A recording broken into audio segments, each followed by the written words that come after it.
Alright, so in part 1 of this video, we found out what primes are, and we talked about primes, and we were stuck on 101.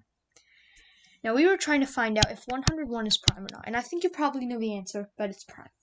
But what if 101 got bigger? We need a better way to find out if numbers are prime. And the way we do this is we take the square root of 101. The square root of 101 is not an integer.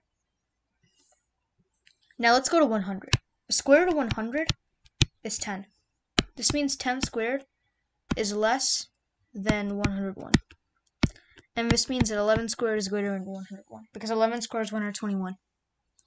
Now, to test if 101 is prime, all we need to do is test the primes from 1 to 10, right? That's all we need to do. So let's test the primes. 10 is composite, 9 is composite as well, 8 is composite, but 7 is not. Well, we already tested 7. If we go back, we ruled 7 out, so 7 is not a case. We're going to 5. 5 is the next prime number. Well, we tested 5. 5 does not work. Let's test 3. 3 does not work. Let's test 2. 2 does not work. And 1 obviously works, so we can conclude that 101 is prime. So, what have we learned? Given a positive integer n, if we need to test if n is prime, we take the square root of n, and we compare the numbers. So let's say n minus 1 is a perfect square. So if n minus 1 is a perfect square, let's say the square root of n minus 1 is z.